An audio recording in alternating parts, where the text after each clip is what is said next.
जय हिंद मेरे दोस्त। इनकम टैक्स की नई क्लास में आप सभी लोगों का स्वागत है। आज हम जो लास्ट क्लास में हमने पढ़ा था वो आज हम दोबारा रिवाइज करेंगे 5 से 10 मिनट 15 मिनट लगा के। उसके बाद आज हम अपनी क्लास को फर्दर प्रोसीड करेंगे। लास्ट क्लास में हमने आप सब लोगों के साथ डिस्कस किया था कि पर्सन की डेफिनेशन क्या है। पर्सन की डेफिनेशन में क्या क्या इंक्लूड था? हाँ जी, पर्सन की डेफिनेशन में क्या क्या इंक्लूड था?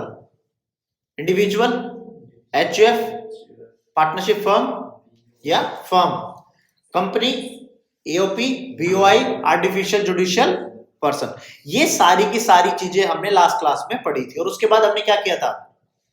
Slab rate. उसके बाद हमने आपको स्लैब रेट बताए थे कि किस में क्या स्लैब लगेगा, किस हिसाब से कैसे कैलकुलेशन होगी।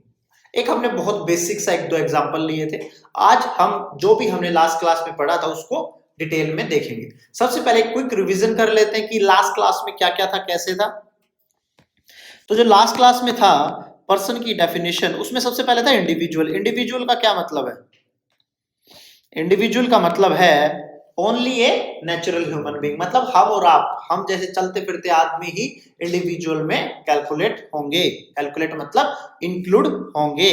Only a human being, male female unsound mind, ये सारे कवर हो जाएंगे। Male female minor unsound mind, minor का मतलब जो 18 साल से कम है, अनसाउंड माइंड मतलब जो दिमागी रूप से बीमार है।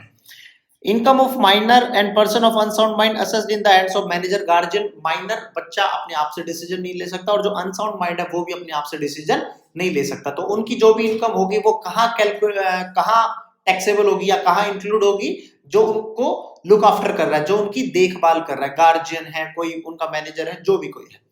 In case of a disease person assessment could be made legal representative. अगर कोई बंदे की किसी की डेथ हो जाती है तो जो उसका लीगल रिप्रेजेंटेटिव है वो ही उसका लुक आफ्टर, सॉरी, जो भी उसका डिजीज पर्सन है वो उसका लीगल रिप्रेजेंटेटिव है। उस केस में उसकी सारी की सारी इनकम उसके हेड में टैक्सेबल होगी। उसके बाद हम डिस्कस कर रहे थे Hindu undivided family, HUF. HUF के बारे में क्या बताया था? एचयूएफ के बारे में बताया था कि एक टैक्स प्लानिंग का सोर्स भी है। हिंदू अनडिवाइडेड फैमिली मतलब जो कलेक्टिवली पूरी की पूरी फैमिली, एक जॉइंट फैमिली को इन्होंने एक तरह से हिंदू अनडिवाइडेड फैमिली का नाम दिया है। Hindu undivided family income tax act में डिफाइन नहीं है, separate entity under income tax act, ये इन्होंने मान लिया है। All mail linearly descendant, linearly मतलब जो ऊपर से चलते आ रहे हैं, फ्रॉम ए कॉमन एंसेस्टर, एक बंदे से फिर उसके नीचे जो मैंने आपको एग्जांपल दिया था ए बी सी डी, और फिर उनके बच्चे, फिर उनके बच्चे। Include their wives and unmarried daughter, जो भी वो बंदे थे ए बी सी डी, उनकी बीवियां, वाइफ्स और उनकी unmarried daughter. Status of HUF is received by birth, ये मैंने आपको बताया था कि आप सिर्फ जन्म लेते हो और एचयूएफ का स्टेटस आप लोगों को मिल जाता है। एक सेकेंड, जरा पेंसिल थोड़ा सा दिक्कत कर रही है, पहले इसी को देख लेते हैं।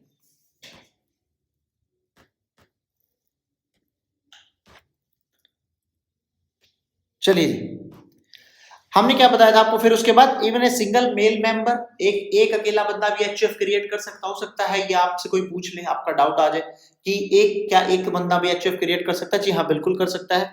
उसके बाद हमने बताया था ओनली को पर्सेंसर्स हैव राइट टू पार्टीशन। एक एचयूएफ को कौन बंटवा सकता है? को पर्सेंसर। जो भी को पर्सेंसर है वो सारे के सारे बंटवा सकते हैं। को पर्सेंसर का मतलब क्या था? 4 डिग्री, मतलब 4 पीढ़ियां एक तरह से, वो सारी की सारी को पर्सेंसर है और वो उनमें राइट मांग सकते हैं एचयूएफ में, अपना प्रॉपर्टी में कुछ भी जो उनके पास असेट्स हैं उसमें अपना राइट मांग सकते हैं। जो एचयूएफ को संभालता है उसको क्या बोलते हैं? कर्ता बोलते हैं। कर्ता ही पूरी उसको मैनेज करता है, एचयूएफ को जो हेड होता है। जैन और सिख भी अनडिवाइडेड फैमिली एचयूएफ में कंसीडर होगी। ये नहीं सिर्फ हिंदू, जैन और सिख धर्म के जो लोग हैं वो भी एचयूएफ में कंसीडर हो सकते हैं। फिर हमने आपको बताया था हिंदुस्तान में 2 स्कूल ऑफ थॉट्स हैं, 2 विचारधाराएं हैं। एक दया भागा स्कूल ऑफ हिंदू लॉ है और एक Mitakshara school of Hindu law है। दया भागा सिर्फ वेस्ट बंगाल और आसाम में चलता है। अगर वहां के आपके क्लाइंट वगैरह है तो वहां पे आप ऐसे डील कर सकते हैं कि उस दया भागा के अकॉर्डिंग कोई भी जन्म से राइट नहीं लेता है एचयूएफ में, एचयूएफ का मेंबर नहीं बनता है। जब उनके फादर की या उनके जो ग्रैंड पेरेंट्स उनकी डेथ हो जाती है उसके बाद ही वो एचयूएफ में राइट लेते हैं। लेकिन जो बाकी हिंदुस्तान है, वेस्ट बंगाल और आसाम के अलावा, वहां पे बाय बर्थ आप उस एचयूएफ में मेंबर बन जाते हो। उसके बाद कंपनी की डेफिनेशन बताई थी। कंपनी की definition Indian company, domestic company और foreign company. Indian company domestic company ही होगी और फॉरेन कंपनी जो इंडियन और डोमेस्टिक कंपनी नहीं है are called foreign companies. Indian company का मतलब डोमेस्टिक कंपनी की डेफिनेशन दी गई है इसमें। डोमेस्टिक कंपनी, इंडियन कंपनी में any other company with prescribed arrangement, declaration and payment of dividend. Dividend मैंने आपको लास्ट क्लास में समझा दिया था। डिविडेंड क्या होता है? जो शेयर्स पे हम अगर रिलायंस के शेयर्स खरीदते हैं उस पे मुझे इंटरेस्ट नहीं मिलता, उस पे मुझे क्या मिलता है? डिविडेंड मिलता है। उसका एक पर्टिकुलर नाम दिया गया, डिविडेंड मिलता है। इंडियन कंपनी 226 में ये डिफाइंड है। कोई भी इंडियन कंपनी कौन होगी? जो कहां पे रजिस्टर्ड होगी? Indian companies act, companies act 2013 या कंपनीज एक्ट 1956 जो 1956 में रजिस्टर्ड होगी। उसके बाद फॉरेन कंपनी कौन सी थी? A company which is not a domestic company, जो डोमेस्टिक कंपनी नहीं है। और डोमेस्टिक कंपनी कौन सी थी? जो इंडियन कंपनी। इंडियन कंपनी मतलब जो रजिस्टर्ड है कंपनीज एक्ट में और कंपनीज एक्ट 2013 में और कंपनीज एक्ट 1956 में। उसके बाद हमने आपको फर्म समझाया था। फर्म में इंक्लूड एलएलपी। एलएलपी का मतलब क्या था? Limited liability partnership. फर्म कहां पे रजिस्टर होगी? अगर आपको फर्म रजिस्टर करवानी है तो वो रजिस्ट्रार के पास होगी, लेकिन एलएलपी अगर रजिस्टर करानी है तो वो एमसीए पोर्टल पे, मिनिस्ट्री ऑफ कॉर्पोरेट अफेयर्स का जो पोर्टल है जहां पे कंपनियां रजिस्टर्ड होती है वहीं पे एलएलपी रजिस्टर्ड होगी। दोनों में डिफरेंस क्या था? लिमिटेड लायबिलिटीज का नाम ही बता रहा है कि इसमें जो लायबिलिटीज होगी वो लिमिटेड होगी और जो पार्टनरशिप फर्म उसमें लायबिलिटीज अनलिमिटेड होगी। मतलब आपके प्रॉपर्टी जो आपके पर्सनल असेट्स है वो भी अगर बिजनेस में लॉस होता है और कुछ पेमेंट बनती है, क्रेडिटर्स को कुछ पेमेंट आपकी देनी बनती है, तो जो नॉर्मल पार्टनरशिप फर्म है उसमें आपकी प्रॉपर्टी से भी पैसा एक्वायर किया जा सकता है। लेकिन लिमिटेड लायबिलिटी पार्टनरशिप मतलब वहां तक का ही, उस एलएलपी में जितनी असेट्स है सिर्फ वही पैसा लिया जा सकता है, उसके अलावा कोई पैसा नहीं लिया जाएगा। इंडिविजुअली अगर कोई उसका बंदा है तो उसको क्या बोलते हैं? पार्टनर। और कलेक्टिवली सारे के सारों को क्या बोलते हैं? फर्म। फर्म मतलब पार्टनरशिप फर्म।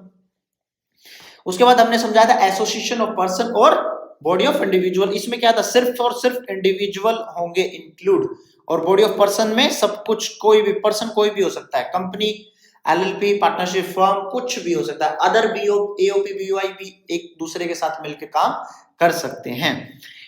एओपी बीओआई में मैंने बताया था कि कॉमन इनका पर्पस रहता है, कॉमन एक्शन रहता है, प्रोड्यूस इनकम, इनकम प्रोड्यूस करने के लिए इकट्ठा होते हैं। बॉडी ऑफ इंडिविजुअल में ऐसा कुछ नहीं होता, वो सिर्फ receive the income jointly and accessible in like manner. वो सिर्फ एक किसी भी काम के लिए इकट्ठे होते हैं, जैसे कोई ट्रस्ट वगैरह हो गया, को ट्रस्टीज वगैरह, को एग्जीक्यूटिव को trustees are accessible as BOI.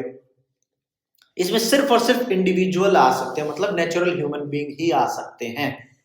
जैसे मैंने आपको लास्ट क्लास में एक एग्जांपल दिया था हाउसिंग सोसाइटी का। अगर वहां पे कोई सर्कस ऑर्गेनाइज करवाते तो सारी हाउसिंग सोसाइटी के जितने भी मेंबर सब मिलके बॉडी ऑफ इंडिविजुअल अगर वो उस सर्कस को स्पॉन्सर करते हैं या एग्जीक्यूट करते हैं या करवाते हैं, जो भी। उसके बाद यहाँ पे हमने डिफरेंस समझा दिया था। लोकल अथॉरिटी का क्या बताया था? लोकल अथॉरिटी मतलब एमसीडी वगैरह, जो आपके म्युनिसिपैलिटीज हैं आपके इलाके की, वो लोकल अथॉरिटीज होती हैं।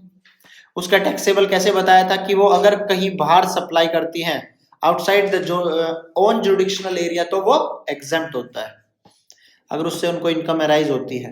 उनकी इनकम ही बेसिकली क्या होती है? कोई म्युनिसिपैलिटी अगर बाहर बिजली सप्लाई करती है अपनी जुडिक्शन से, मान लीजिए दिल्ली की एमसीडी है और हरियाणा में या उत्तर प्रदेश में कोई बिजली पानी सप्लाई कर रही, तो वो एग्जेम्प्ट होती है। मतलब जो लोकल अथॉरिटी है, जो वो म्युनिसिपैलिटी, उसकी इनकम कंसीडर नहीं होगी, एग्जेम्प्ट होगी।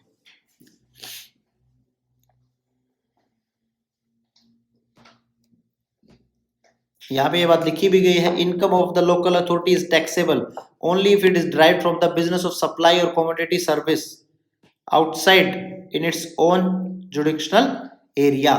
मतलब अपने से बाहर कोई कमोडिटी और सर्विस देते हैं तो टैक्सेबल है, but income arising from supply of water और इलेक्ट्रिसिटी, दो चीजों से, पानी और बिजली से होता है तो वो एग्जेम्प्ट हो जाएगी।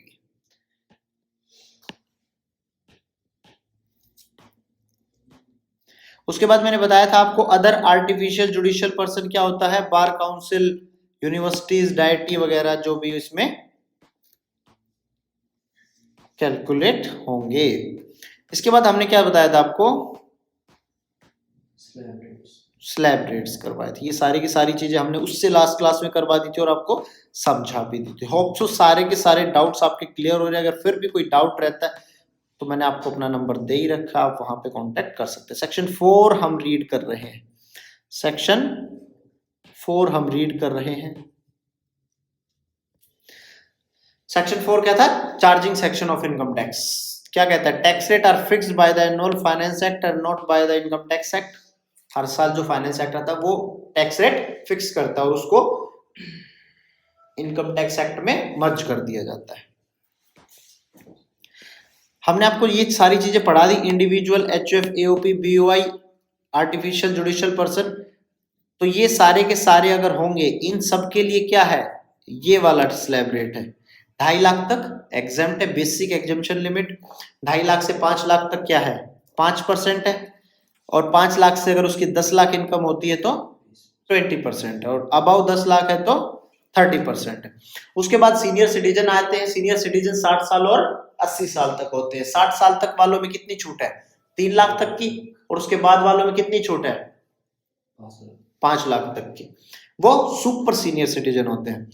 अगर मैं यहां बात करूं जो 60 साल और more but less than 80 years है at any time during the previous year, 3 lakh तक क्या है, नील। उसके बाद 3 लाख से 5 लाख तक 5%, 5 लाख से 10 लाख तक 20%, और अबाउ 10 लाख तो सबका ही 30% है। सिर्फ 10 लाख से आप एक चीज कॉमन निकालोगे, 10 लाख से नीचे नीचे ही स्लैब रेट है, उससे ऊपर तो सब 30% है। उसके बाद 80 ईयर एंड अबाउ, 80 साल या उससे ऊपर के जो भी सुपर सीनियर सिटीजन है, जो भी क्या है सुपर सीनियर सिटीजन है, उनके लिए क्या था, 5 लाख तक नील, 5 लाख से 10 लाख तक 20%, और अबाउ 10 लाख तो सबके लिए 30%।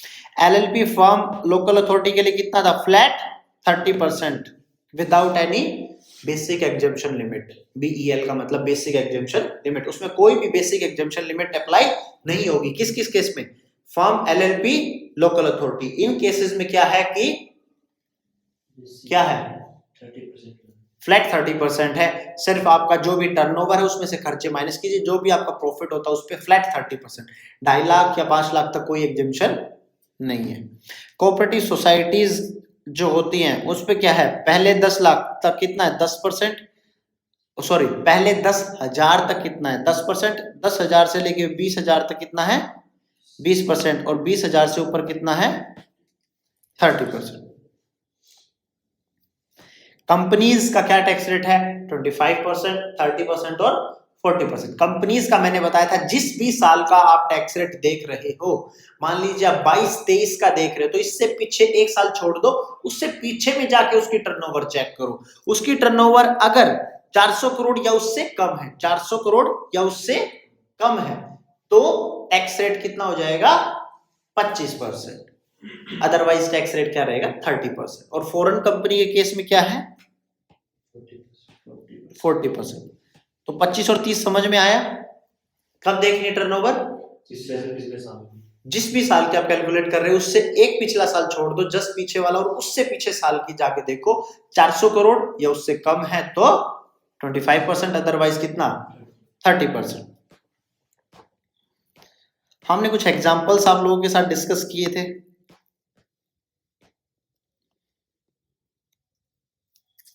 ये लास्ट क्लास में शायद हमने डिस्कस नहीं किया था, या कर लिया था, नहीं किया था। हेल्थ एंड एजुकेशन सेस, क्या जरूरत पड़ी। अब यहां से हम अपनी ऑफिशियली क्लास आज की शुरू करते हैं। मोटा मोटी 15 से 17 मिनट हमें लग गई रिवाइज करने में। तो हेल्थ एंड एजुकेशन सेस, एक तो हमेशा ध्यान रखना जब भी वर्ड आ जाए सेस, तो ये टैक्स नहीं है, मतलब एक तरह का टैक्स ही है, लेकिन ये टैक्स से अलग लिया जाता है, और ये टैक्स के ऊपर लिया जाता है। टैक्स किस पे लिया जाता है? हाँ जी, जो हमारे साल की इनकम है उस पर टैक्स किया। टैक्स किस पे लिया जाता है? जो इनकम पे। और सेस किस पे लिया जाता है? जो टैक्स पे उस पे सेस लिया। टैक्स पे। तो ये बात हमेशा ध्यान रखना, जो भी आपने कमाया उस पे टैक्स लगाएंगे और जो टैक्स की अमाउंट है उसका कुछ परसेंट हम सेस लेंगे, एक तरह का टैक्स ही इनडायरेक्टली अगर मैं बोलूं तो इन्होंने कहा कि भाई हेल्थ और एजुकेशन सेक्टर के लिए स्पेसिफिक हम 4% लेंगे। मतलब जो भी आपसे 5, 10, 20% या 30% इन्होंने लिया एज ए टैक्स के रूप में, वो इन्होंने ऑल ओवर इकोनॉमी के लिए लिया था, ऑल ओवर इंडिया के बजट के लिए लिया था। लेकिन ये कह रहे हैं कुछ ऐसे सेक्टर भी हैं जहां पे इंडिया की डेवलपमेंट जरूरी है, जो बेसिक सेक्टर है, स्वास्थ्य और शिक्षा, हेल्थ एंड एजुकेशन। तो यहां इस सेक्टर को उभारने के लिए इन्होंने हेल्थ एंड एजुकेशन सेस लेके आए कि स्पेसिफिक इस सेक्टर के लिए हम कुछ परसेंट आपसे लेंगे। ये क्या था? 4%। पहले ये लोग कुछ साल पहले ये अलग अलग होता था, अब ये एक ही साथ इन्होंने नाम दे दिया और फिक्स 4% ले लिया। पहले क्या होता था? 2.5% हेल्थ के नाम का, 1.5% लेट्स से एग्जांपल के तौर पे हेल्थ का 1.5% या एजुकेशन का 2.5%, ऐसे करके अलग अलग लेते। लेकिन अब ये कुछ साल से क्या कर रहे हैं, हेल्थ एंड एजुकेशन सेस एक साथ ले ले 4% levied on total income tax plus SC का मतलब सरचार्ज। सरचार्ज अभी के लिए छोड़ देते हैं, सरचार्ज भी डिस्कस करेंगे। और माइनस कर देना रिबेट अंडर सेक्शन 87 ए। रिबेट का मतलब क्या होता है जी?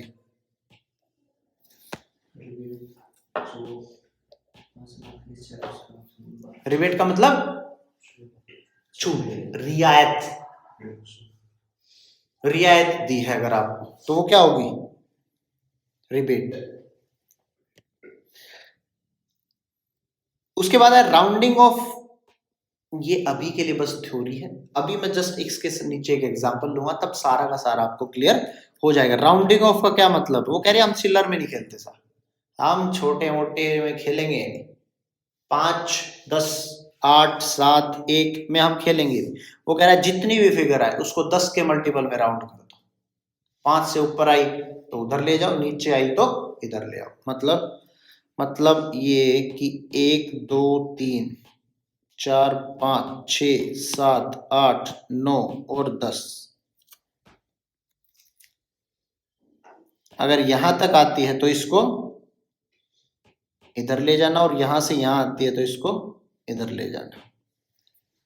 मतलब जैसे कितना आ गया, अब आपने टैक्स कैलकुलेट किया, अगर 85.7 आ गया तो कितना लेगा?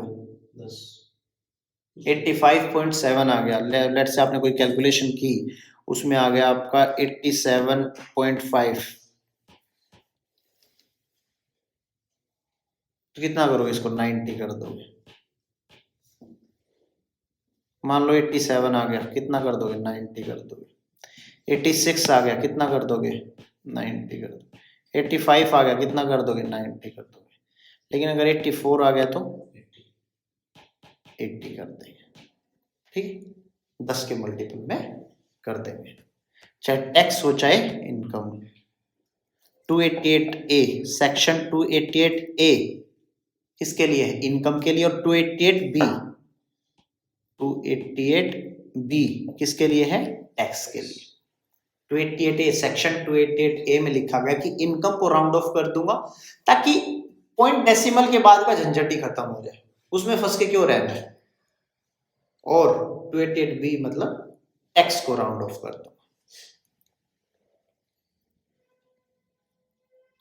अब यहां एक बार कैलकुलेशन देखते हैं। लास्ट क्लास में जो एग्जांपल लिया था हमने, 4%, 1,72,500। अगर 1,72,500 का मैं 4% कैलकुलेट करूं तो कितना आता है? 6,900, 6,900, और इसको टोटल करके आ गया कितना मेरा? 1,79,400, 1,79,400। ठीक है, 4% higher health and education cess 4% का, ये किस पे कैलकुलेट हुआ? इस वाली फिगर पे 4%। कैलकुलेट करके एक बार देख लो। हाँ जी, कैलकुलेट करके देखो फटाफट। कैलसी आप लोगों के पास जरूर होना चाहिए जब भी क्लास चले। कॉमर्स स्टूडेंट, उनके पास कैलसी तो रहना ही चाहिए।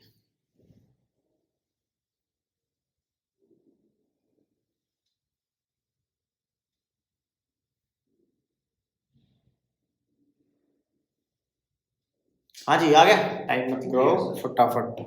ठीक है, तो यहाँ पे जो ये सेक्शन था, यहाँ पे ये जो सेक्शन था,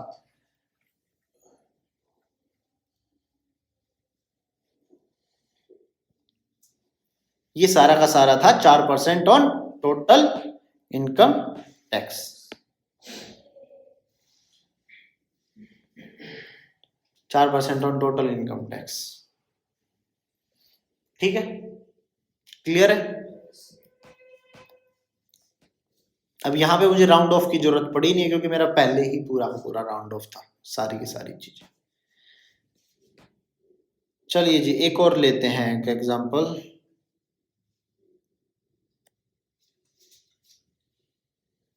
मिसिज एक्स इन्होंने लिया है, सिर्फ कंफ्यूजन करने के लिए। मैंने आपको लास्ट क्लास में बताया था, मिस हो या मिसिज हो कोई फर्क नहीं पड़ता, टैक्स रेट सबके लिए सेम है। चलिए जी, इसके बाद आपका एक ये वाला करके देखते हैं सॉल्व। लिखिए फटाफट लिखिए, टोटल इनकम ऑफ मिस्टर रहीम 63, हाँ 63 इयर्स उसकी उम्र है, और टोटल इनकम कितनी है? 12 lakh. Total income of mister Rahim is 12 lakh. 63 साल। क्या स्लैब रेट है? फटाफट बताओ भाई, फटाफट बताओ। हाँ जी, 63 उम्र में क्या रहेगा स्लैब रेट? बताओ पहले। कब तक?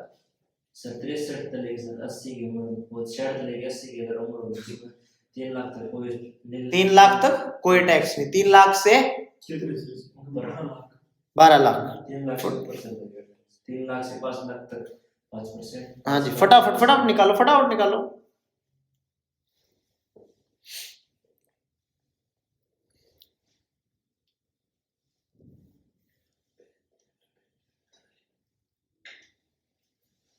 तो 1,70,000।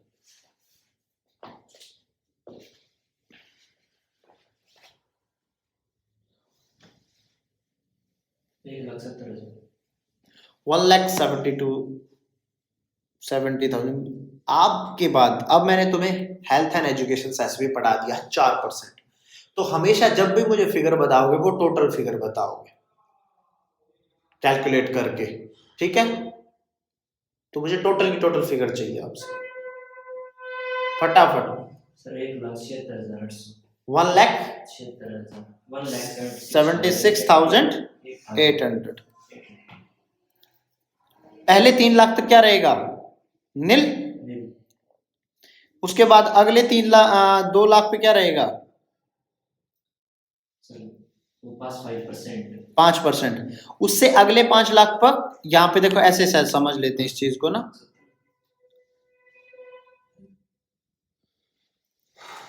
कि जो यहाँ पे टोटल कितना है इसका? हाँ जी, टोटल कितना है भाई? टोटल इनकम कितनी है इसकी? 12 लाख। अब जो 12 लाख है उसमें से फर्स्ट 3 लाख पे क्या होगा? नील, कोई टैक्स नहीं, 0। उससे अगले 2 लाख पे क्या होगा? 5%। तो 2 लाख का 5% कितना हो गया? 10,000। उसके बाद अगले 5 लाख पे कितना होगा? कितना? 20%। कितना हो गया? 1 लाख। उसके बाद नेक्स्ट जो रह गया 2 लाख 30%। बैलेंस 2 लाख पे कितना होगा? 30%। कितना आ गया? 60,000। टोटल कितना टैक्स आ गया? 1,70,000 और इसके ऊपर 4% और लगा दूं तो कितना बन गया मेरा? 1,76,800। बताइए जी, क्लियर हुआ? अब आपको कोई भी आके कहता है आपके गली मोहल्ले से पड़ोस से, सोचिए उस इंसान को जरा दिमाग में बिठाइए, और जो आपको कहता था कि हाँ जी सीए साहब, क्या अकाउंटेंट साहब, मेरा टैक्स कैलकुलेट कर दो, मेरी इतनी इनकम है, मैं सैलरीड एम्प्लॉय हूं, मेरी महीने की 60,000 70,000 है, तो साल की इतनी हुई, और तब आप उसका कैलकुलेट टैक्स कर पाओगे कि नहीं कर पाओगे? फटाफट बताइए। कर पाएंगे सर। कर पाएंगे, बिल्कुल सही बात। सीनियर सिटीजन का, जो सुपर सीनियर सिटीजन है, 83 इयर्स जिसकी उम्र है, 83 जिसकी उम्र है, उसके लिए कैसे होगा? 5 लाख तक 5 लाख से 10 लाख तक 20%, 10 लाख से about 30%, 4 + 4% सेस है। ठीक है, 5 लाख तक क्या होगा? नील। उसके बाद नेक्स्ट 5 लाख पे 20%, उसके बाद बैलेंस पे 30%, वो तो सब पे इतना लगेगा, और उसके बाद टोटल हो गया 1,60 और 4% 1,60 के ऊपर टोटल कितना हो गया? 1,66,400। क्या तक बताइए जी, फटाफट।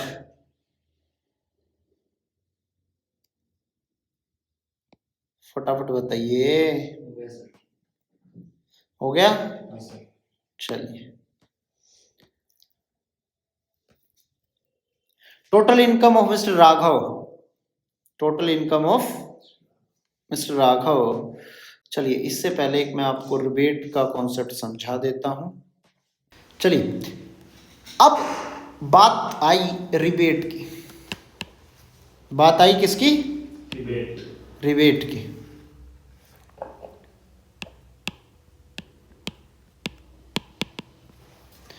रिबेट अंडर सेक्शन कितना? 87 कैपिटल है। रिबेट की क्या जरूरत पड़ गई, छूट की क्या जरूरत पड़ी? देखिए क्या होता है ना कि पहले जो ये 2.5 लाख की अभी एग्जम्पशन है, ये पहले कितनी थी? पहले कितनी थी? 1.5 लाख रुपए थी। पहले कितनी थी? 1.5 लाख।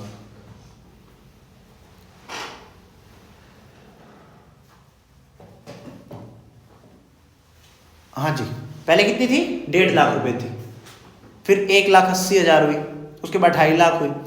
तो क्या हुआ? धीरे धीरे धीरे धीरे बढ़ती रही। वो जैसे एक शेर है कि कभी किसी को पसंद मत करना, चलो पसंद कर भी दिया तो इजहार मत करना, इजहार कर दिया तो आदत डाल लो, रूठना, मनाना, हंसना, रोना, ये सब तो चलता ही रहेगा। तो सेम वैसे ही सरकार ने क्या किया कि आदत डाल दी सबको। किस चीज की? पहले 1.5 लाख, फिर 1,80,000, फिर 2.5 लाख। तो पब्लिक और डिमांड करने लग गई कि जी हमें और डिडक्शन दो, और एग्जम्पशन दो। तो उन्होंने एक अलग तरीका निकाला इस बार इन्होंने कहा चलो ठीक है, हम डायरेक्टली तो नहीं दे रहे, पर हम इनडायरेक्टली आपको एक छूट दे देते हैं। क्या देते हैं? एक छूट दे देते हैं, एक रिबेट दे देते हैं। पहले तो 2.5 लाख तक एग्जेम्प्ट था आपका।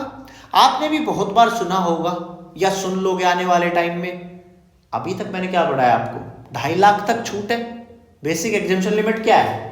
2.5 लाख तक। लेकिन कहीं ना कहीं आपने अपने ऑफिस में कहीं ना कहीं आपने सुना होगा कि 5 लाख तक छूट है। हालांकि आजकल तो नॉन अकाउंटेंट बैकग्राउंड के बंदे भी हमें समझा जाते हैं कि सर 5 लाख तक छूट है। 5 लाख तक छूट है, बट वो है कैसे? वो है रिबेट के थ्रू। 2.5 लाख तक क्या था? बेसिक एग्जेम्पशन लिमिट थी, वो तो सबके लिए। रिबेट कुछ के लिए है और कुछ के लिए नहीं है। बस यही देखना कि कहां एप्लीकेबल है और कहां एप्लीकेबल नहीं है।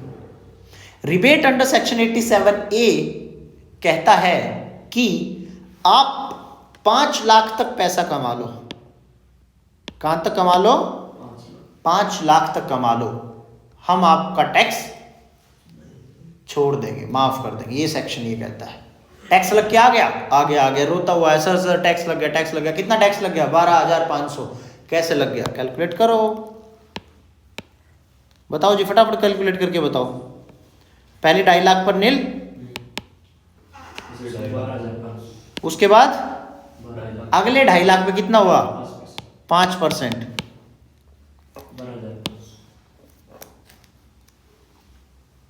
कितना हुआ? 2.5 लाख का 5% करो फटाफट, कितना बना?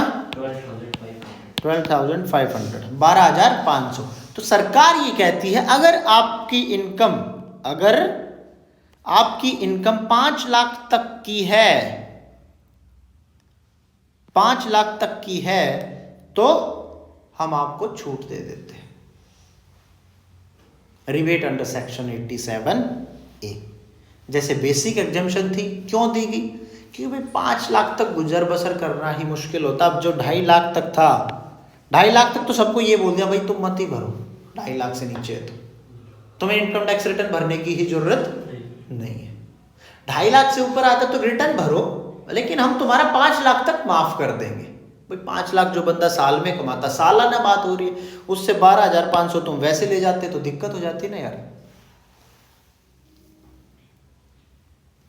तो उन्होंने कहा कि चलो एक काम करते हैं, हम 5 लाख तक जो भी इनकम कमाता है उसका हम 12,500 रिबेट दे देते हैं 87A के थ्रू। बेसिक एग्जम्पशन लिमिट तो हम 2.5 लाख की ही रखेंगे। समझ आया यहां तक? अब रिबेट वाला एक बार सेक्शन देख लेते हैं कि रिबेट वाला सेक्शन क्या कहता था। इन्होंने क्या कहा, rebate under section 87A eligible कौन होगा? Eligible SSC. एसएससी मैंने आपको समझा दिया था, जिसका भी इनकम एसएस हो रही है वो क्या होगा? एसएससी। चाहे वो कंपनी होगी, चाहे फर्म होगी, वो सब के सब क्या कहलाएंगे? एसएससी। आपके लिए जो आपका क्लाइंट है वो क्या है? एसएससी। तो क्या होगा? Resident individual. देखिए क्या कहा था मैंने, 2.5 लाख सबके लिए, लेकिन रिबेट अंडर सेक्शन 87A किसके लिए? जो रेजिडेंट होगा और साथ में क्या होगा? इंडिविजुअल होगा। Whose total income less than और इक्वल टू 5 लाख, या तो 5 लाख है या 5 लाख से कम है, तो उस पे हम क्या करेंगे? रिबेट दे देंगे। लेकिन वो रेजिडेंट होना चाहिए। रेजिडेंट का मतलब क्या होता है? क्या?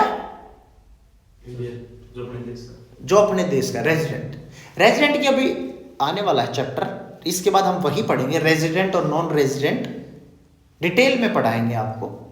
कोई कितने दिन हिंदुस्तान में रहेगा तो उसको इतनी छूट मिलेगी। तो ये छूट किसके लिए? रेजिडेंट के लिए। अगर आप हिंदुस्तान के बंदे हो, हिंदुस्तान में रहते हो और रेजिडेंट हो, आपका स्टेटस रेजिडेंट का है, तो हम आपको छूट दे देंगे। ये नहीं है कि आप हिंदुस्तान के बंदे हो ही नहीं। लेट से एग्जांपल लेते हैं, फीफा वर्ल्ड कप अभी खत्म हुआ है। अब बाई चांस मान लीजिए फीफा वर्ल्ड कप कहाँ होता? हिंदुस्तान में होता, और जो भी फीफा वर्ल्ड कप के प्लेयर है, रोनाल्डो है, मेसी, जो भी हिंदुस्तान में आते, तो वो तो 2.5 लाख की छूट लेते ही लेते। जो भी वो यहाँ पे खेलते तो उनको इनकम होती, स्पॉन्सरशिप से जो पैसा मिलता है उनको, जो रॉयल्टी वगैरह यहाँ की होती, यहाँ का जो पैसा अर्न करते वो, तो यहाँ तक 2.5 लाख तक तो वो छूट लेते ही लेते। फिर वो क्या कहते? सर मैं तो वो भी लूंगा, रिबेट अंडर सेक्शन 87A। सरकार कहती है यार बड़े पागल लोग, कैसे दे दे छूट तुम्हें? तुम तो चले जाओगे अपने देश कमा के पैसा। बात समझना, जो बंदा यहाँ रह के मेहनत करता है, हमने तो ये उसके लिए दिया था जो यहाँ रह के टाटा, इन्फोसिस या छोटी मोटी दुकान पे काम करता है, जो सैलरी कमाता है 5 लाख तक की, ये तो मैंने उनके लिए दिया था छूट। तुम्हें कैसे दे दे? तुम तो अपने देश चले जाओगे, अपने वहां की इनकम, यहाँ का पैसा कहाँ ले जाओगे? बाहर ले जाओगे। तो उसके लिए ये छूट नहीं दी इन्होंने कहा जो इंडियन बंदा है, जो यहाँ का रेजिडेंट है, उसी को हम, रेजिडेंट की डेफिनेशन हम अगले चैप्टर में पढ़ेंगे। अमाउंट ऑफ रिबेट कितना होगा? लोअर का मतलब इन दोनों में से कम। किस में से? Income tax payable on total income और 12,500, इनकम टैक्स 12,500 ही बनेगा। कहने का मतलब क्या है, अगर बाई चांस मान लीजिए किसी की 4 लाख होती, 4 लाख इनकम है, करो एक बार कैलकुलेट फटाफट करके बताओ। तो अगर किसी की 4 लाख इनकम है, फटाफट बताओ भाई, आपकी 4 लाख की इनकम है, 4 लाख पे टैक्स कैलकुलेट करो, 4% लगा के कैलकुलेट करना। 2.5 लाख तक एग्जेम्प्ट हो गई, 2.5 लाख का सॉरी 1.5 लाख का 5%, 15 पर 75 कितना बना, 7500 रुपये। तो इसने क्या क्या, अमाउंट ऑफ टैक्स 7500 प्लस 4% लगा लो 1 मिनट के लिए, तो टैक्स ये बन गया। और कितना रुपए जी, 300, टोटल कितना होगा 7800 टैक्स। और कितना, और कितना भाई फटाफट बोलो यार, और 12,500, विच एवर इज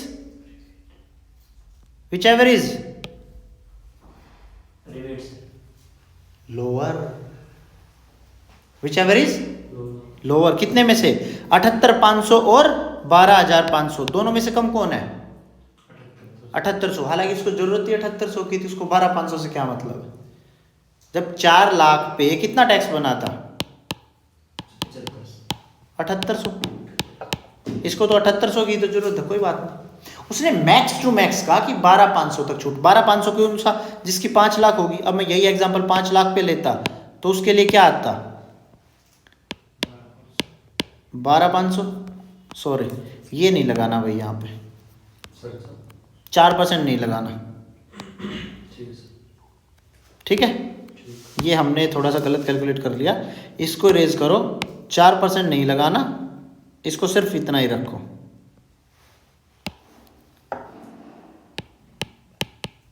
$7,500। अब ठीक है, बात समझ आई, हाँ जी। तो मतलब 4% लगाने से पहले सिर्फ टैक्स की अमाउंट 5%। तो अगर मैं यही एग्जांपल कितना लेता, अगर आपकी इनकम 5 लाख है तो टैक्स कितना आता उस पर 12,500, और उसने जो सेक्शन में लिखा वो क्या लिखा 12,500, विच एवर इज लोअर। दोनों में से कम कौन है, इक्वल ही है, 12,500 छूट मिल जाती। लेकिन इस केस में क्या था, दोनों में से कम कौन था, क्या था 7500। क्या कहता है, lower of income tax payable 7500 और 12,500, इन दोनों में से कम कौन है 7500। तो छूट कितनी दे देंगे, 7500 की छूट ले जाओ जी। Rebate under section 87A shall be before adding of the 4%, 4% को कैलकुलेट मत करना जब 87A की रिबेट चेक कर रहे हो। और rebate under section 87 is not available from LTCG under section 112 capital A, under section 112 capital A किसका होता है, LTCG का मतलब गेस करो, long term capital gain, LTCG। तो हमेशा ध्यान रखें, जब हम कैपिटल गेन का चैप्टर पढ़ रहे होंगे तो मैं आपसे पूछूंगा कि रिबेट अंडर सेक्शन 87 क्या मैं यहां से दूं, और उस टाइम पे आप भूल चुके होंगे पक्का। तो कौन सी बातों का ध्यान रखना है हमें, फटाफट बताओ भाई, रिबेट में जल्दी बताओ, मोटी मोटी बातें क्या ध्यान रखनी है। सर इसकी इनकम 5 लाख तक कम होनी चाहिए, इसकी इनकम 5 लाख से कम होनी चाहिए, और ये रेजिडेंस और इंडिविजुअल होना चाहिए। सबसे पहली बात वो अंडर सेक्शन रेजिडेंट होना चाहिए, हाँ जी होना चाहिए कि नहीं होना चाहिए। दूसरी बात वो क्या होना चाहिए, इंडिविजुअल होना चाहिए। तीसरी बात इंडिविजुअल तो हो गई, रिबेट हमेशा। अब 2.5 लाख की एग्जेम्पशन किसको मिली, इंडिविजुअल को मिली, कंपनी फर्म को थोड़ी दी मैंने 2.5 लाख की एग्जेम्पशन, मैंने मतलब इनकम टैक्स एक्ट में, हाँ जी। तो जिसको मिलेगी उसी को 87A मिलेगा। तो 87A रेजिडेंट इंडिविजुअल होना चाहिए। दूसरा क्या होना चाहिए, इनकम क्या होनी चाहिए? 5 लाख से या कम 5 लाख से कम कम होनी चाहिए या 5 लाख तक होनी चाहिए। दूसरा क्या होना चाहिए? बिफोर एडिंग 4%, 4% से पहले पहले हमें ये कैलकुलेट करना है। और क्या? और सर ये लॉन्ग टर्म कैपिटल LTCG से हमें ये नहीं मिलेगा। ये बातें आपको ध्यान रखनी। और एक लास्ट बात, कितनी? 12,500 तक की आपको छूट मिलेगी।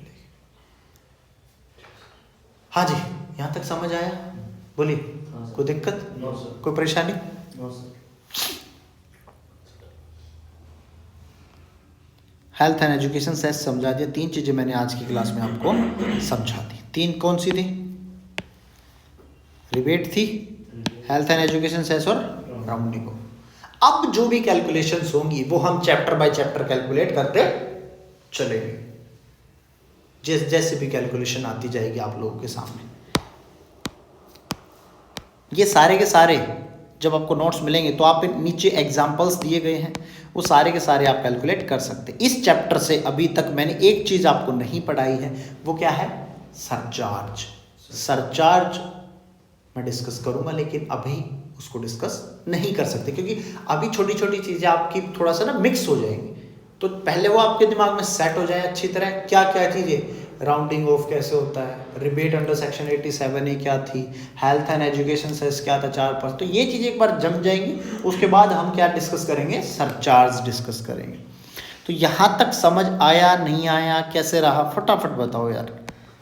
अच्छा रहा सर। अच्छा रहा? चलो अब हम अपना नेक्स्ट चैप्टर फाइनली शुरू करते हैं।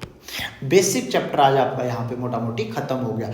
इस बेसिक चैप्टर के खत्म होने के साथ साथ आप लोगों को कितने सेक्शन कवर करा दिए मैंने? 1 2 3 4। पहला सेक्शन किसका था? बताओ जल्दी बताओ। टैक्स नाम वगैरह, किस साल में आया था, कहाँ पे एप्लीकेबल है ये पर्टिकुलर एक्ट। दूसरा किसका होता है? डेफिनेशंस का होता है। तीसरा किसका था? बताओ किसका था तीसरा? पर्सन का प्रीवियस ईयर का था, प्रीवियस ईयर। और फोर्थ किसका था? चार्जिंग सेक्शन, ये मैंने आपको समझाई थी। स्लैब रेट वगैरह जो थे फोर्थ सेक्शन में थे। 4 सेक्शन आपके अभी तक कंप्लीट हो चुके हैं, मोटा मोटी आपकी हाई हेलो हो चुकी है इनकम टैक्स एक्ट से। अब हम फाइनली अपना देख रहे हैं रेजिडेंशियल स्टेटस। रेजिडेंशियल स्टेटस क्या होता है? कौन बंदा रेजिडेंट होगा, कौन नॉन रेजिडेंट होगा, कौन NRI होगा, कौन ROR होगा, कौन RNOR होगा। सर इतनी सारी डेफिनेशंस, कुछ टाइम के बाद आप खुद बोलोगे कौन ROR है, कौन RNOR है, कौन रेजिडेंट है, कौन नॉन रेजिडेंट है। मोटा मोटी आपको समझ आ गया होगा अभी तक रेजिडेंट नॉन रेजिडेंट हम क्यों पढ़ रहे हैं। मैंने आपको एक छोटा सा एग्जांपल देके समझा दिया कि भाई जो फुटबॉल वाला एग्जांपल था, फुटबॉल वाला, कि जो इंडिया में आते हैं, इंडिया के रिसोर्सेज यूज करते हैं और पैसा बाहर लेके चले जाते हैं। तो उन्होंने कहा यार ऐसा नहीं होने देंगे, आप अपना स्टेटस बताओ, उसके हिसाब से आपकी टैक्स कैलकुलेट होगा। और रिबेट अंडर सेक्शन 87A दें ना दें वो हम देखेंगे आगे चल के। अभी तो पूरा इनकम टैक्स पड़ा है और सेक्शन भी रेजिडेंट नॉन रेजिडेंट पे अलग अलग अप्लाई होते हैं, लेकिन अभी तक जो आपने पढ़ा आप उसी के बेस पे ये समझें कि हम रेजिडेंट और नॉन रेजिडेंट क्यों पढ़ रहे हैं। ठीक है, आगे आगे इसके इम्पैक्ट अलग अलग होते चले जाएंगे। LTCG कैपिटल गेन में इसके अलग प्रोविजन हो जाएंगे, PGBP में कुछ अलग प्रोविजन होंगे, रॉयल्टी वगैरह मिलेगी उसमें कुछ अलग प्रोविजन होंगे। ठीक है, तो चलिए रेजिडेंट का एक देखते हैं। रेजिडेंट कौन होता है? रेजिडेंट का मतलब क्या है? पहले तो सबसे पहले रेजिडेंट समझना ही बहुत जरूरी कि रेजिडेंट है कौन बंदा। बताओ जी। है जी, जो इंडिया में पैदा हुआ, इंडिया में पैदा हुआ,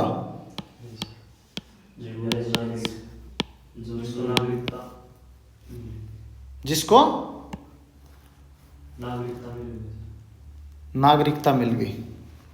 किसकी? इंडिया इंडिया की कंट्री नागरिकता। नागरिकता मिलती है उसको बोलते हैं citizen. There is a difference between citizen and resident. Citizenship मिलना, नागरिकता मिलना, वो एक डिफरेंट है, और रेजिडेंट होना एक डिफरेंट थिंग है। Both are different. Akshay Kumar की अगर मैं बात करूं, जो आजकल चलता रहता है कि उनके पास कैनेडियन वीजा है, वो है शायद, पासपोर्ट है, क्या है, तो उनकी नागरिकता वहां की हो सकती है, लेकिन वो इंडिया में रेजिडेंट है। रेजिडेंट का मतलब रिहायश। रिहायश कहाँ है बंदे की, रहता कहाँ है बंदा। नागरिकता का मतलब है मूल निवासी उस देश का, उस देश का मूल निवासी, लेकिन बंदा रहता कहाँ है।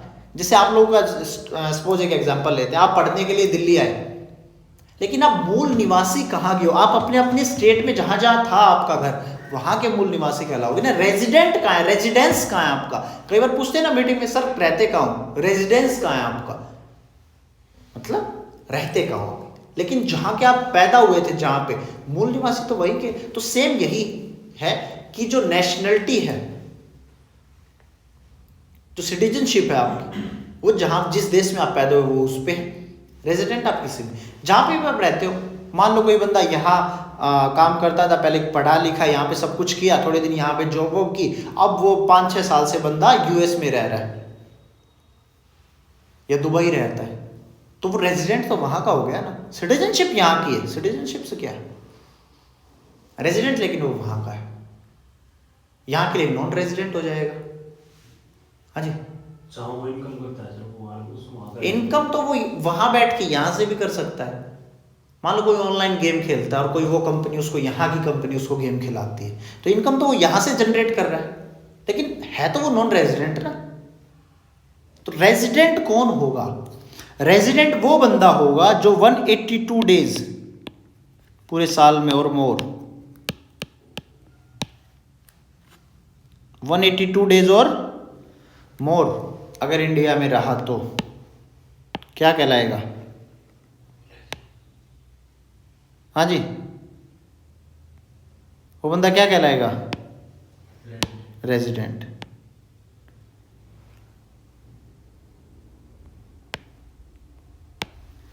वो बंदा क्या कहलाएगा? रेजिडेंट। कोई भी बंदा, बंदा मतलब कोई भी इंसान अगर साल में कितने 65 दिन होते हैं?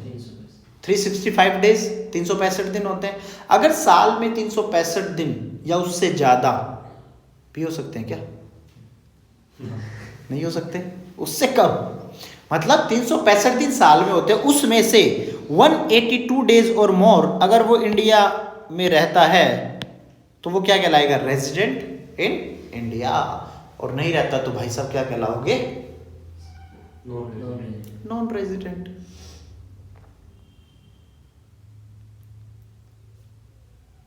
लेकिन इसके साथ में एक कंडीशन और आ गई, इसके साथ में एक कंडीशन उन्होंने और डाल दी। वो कहते हैं कि आप 182 डेज तो रहते हो, अब बहुत से बंदे ऐसे हैं जिनका फ्रीक्वेंसी बाहर रहती है। ये क्या हो गया? इंडिया, यहाँ क्या है? श्रीलंका। अब कोई बंदा यहाँ से आता है, यहाँ रहता है, जाता है, आता है, रहता है, जाता है, यहाँ पे मलेशिया वगैरह, दुबई वगैरह, यहाँ पे दुबई वगैरह जो भी होगा। अब इन लोगों का समझिए, ये कहते हैं कि यार हमारा तो आना जाना लगा ही रहता है, और आप सिर्फ एक कंडीशन रखोगे, आप सिर्फ एक कंडीशन रखोगे 182 डेज वाली, तो हमारे लिए तो बहुत मुश्किल है, हमारे लिए तो बहुत मुश्किल है, हम आते जाते फ्रिक्वेंट यूजर है यहाँ के। तो सरकार कहती कोई बात नहीं, आप एक काम कीजिए, जिस भी साल में आप इनकम पे अपना टैक्स कैलकुलेट कर रहे हो, उस साल में आप 60 दिन रहने चाहिए, 60 डेज और मोर, और इससे पिछले लास्ट कितना 60 डेज और मोर, लास्ट कितना था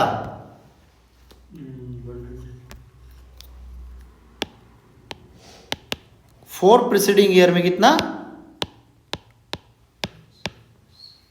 365 डेज। क्या कहता है, या तो आप हिंदुस्तान में रहो, या तो आप हिंदुस्तान में कितना रहो 182 डेज और मोर, या तो आप हिंदुस्तान में कितना रहो 182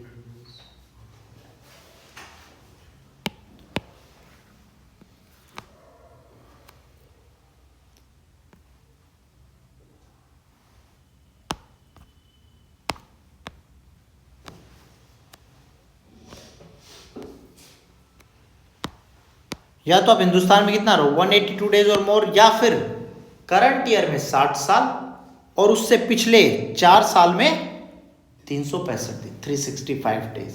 कोई एक कंडीशन सेटिस्फाई कर दो, हम आपको क्या मान लेंगे रेजिडेंट, अदरवाइज नॉन रेजिडेंट हो। अब इसको टेक्स्ट से समझते हैं जरा, वो क्या कहता है। बेसिक कंडीशन क्या है, बेसिक कंडीशन क्या है जी, कहता है individual is resident in India if he satisfy any one, मतलब कोई एक कंडीशन अगर वो सेटिस्फाई कर देता है, कोई एक कंडीशन वो सेटिस्फाई कर देता है तो वो क्या कहलाएगा रेजिडेंट, अदरवाइज नॉन रेजिडेंट। एक कंडीशन कौन सी, पहली कंडीशन कौन सी है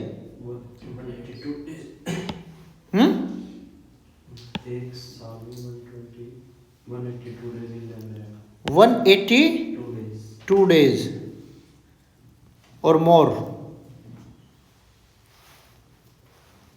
ड्यूरिंग द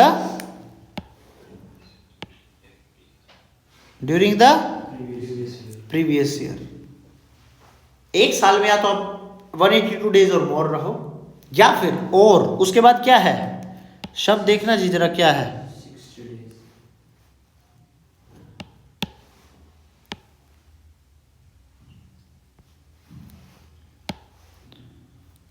क्या शब्द,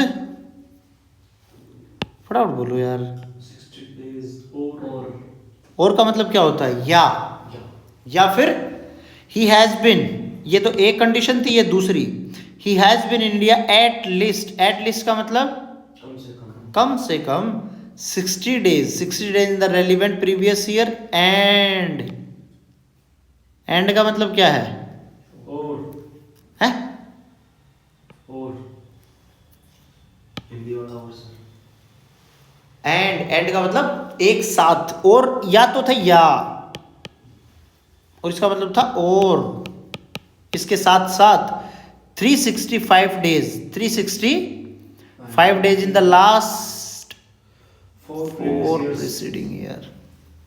बात समझ आई है? दो कंडीशन में से कोई सी भी एक कंडीशन सेटिस्फाई कर दो, या तो इस साल में आप 182 डेज और मोर इंडिया में रहते हो, या फिर इस साल में आप 60 दिन कम से कम रहे हो, चलो 182 दिन नहीं रहे, उससे नीचे आ जाओ, 60 दिन इस साल में और पिछले 4 साल में कितना 365 दिन आप रहे हो। Individual satisfy any one condition, वो क्या कहलाएगा रेजिडेंट, नॉट सेटिस्फाई तो क्या कहलाएगा नॉन रेजिडेंट। हाँ जी समझ आया? उसके बाद इसने क्या कहा, मैंने आपको एक शब्द बताया था सबसे पहली क्लास में, हाँ जी बताया था, एक्सेप्शन। हाँ एक्सेप्शन का क्या मतलब होता है, अपवाद,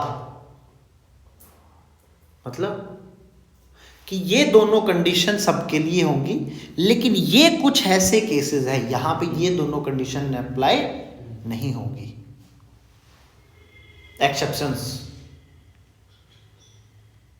मतलब ये रूल यहां पे नहीं लगेगा, इन पे कुछ और रूल लगाएंगे। तो हम सबके लिए देख रहे होंगे कि भाई 182 डेज 60 डेज वाली कंडीशन, लेकिन इन लोगों के लिए ये दो कंडीशन नहीं हुई, इनके लिए कुछ और है। वो क्या है अभी यहाँ पढ़ते हैं। Following individual will be resident only if period of stay during the previous year is 182 days और मोर, मतलब second condition not applicable. N का मतलब not applicable in the following condition. वो कहता है सिर्फ एक कंडीशन फॉलो कर दो। अगर आप इनमें से कोई भी आदमी हो तो आप सिर्फ एक कंडीशन फॉलो कर दो, दोनों फॉलो करने की जरूरत नहीं है। कौन से ऐसे सौभाग्यशाली वो आदमी हैं जिनको सिर्फ एक कंडीशन फॉलो कर। कुछ तो रीजन रहा होगा इनको भी पीछे वो दोनों दूसरे वाली कंडीशन माफ करने की। क्या कहते हैं, इंडियन सिटीजन, जो आप कह रहे थे इंडियन सिटीजन वाली, वो इंडियन सिटीजन है। लीव्स मतलब छोड़ना, जो इंडिया छोड़ के जा रहा है during the previous year as a member of crew of Indian ship. Indian ship का मतलब क्या है, पानी की जहाज, टाइटैनिक, जैक, ठीक है। तो अगर इंडियन सिटीजन है जो इंडिया छोड़ के जा रहा है as a member of crew of Indian ship, मतलब इंडियन शिप में वो काम करता है, वो इंडियन शिप जा रही है, इंडिया की कोई शिप थी, इनडायरेक्टली देखोगे तो वो इंडिया में ही काम कर रहा है। क्यों? क्योंकि उस शिप यहाँ से उसने सामान लोड किया और मलेशिया कहीं पे भी वो सामान उतार के आएगी और वापस इंडिया में ही आएगी। तो रिवेन्यू किसका जनरेट हुआ, इंडिया का ही जनरेट हो रहा है। तो उन्होंने कहा कि और फॉर एम्प्लॉयमेंट आउटसाइड इंडिया, किसके लिए आप जा रहे हो, बाहर एम्प्लॉयमेंट के लिए जा रहे हो, पैसा कमाने जा रहे हो। तो दो आदमी, आप फोन अंदर रखो भाई, दो आदमी क्या कर रहे हैं, पैसा कमाने जा रहे हैं। कहां जा रहे हैं, बाहर। एक तो जा रहा है मेंबर क्रू का और दूसरा किसका है, एम्प्लॉयमेंट पर्पस के लिए जा रहा है। बात समझ आई। इन दोनों के लिए क्या कंडीशन होगी, सिर्फ एक कंडीशन 182 डेज वाली, बाकी जो 60 दिन और 365 दिन वाली थी वो कंडीशन हम नहीं लेंगे। ये सिर्फ एक कंडीशन सेटिस्फाई कर देगा, सिर्फ वो कंडीशन देखेंगे।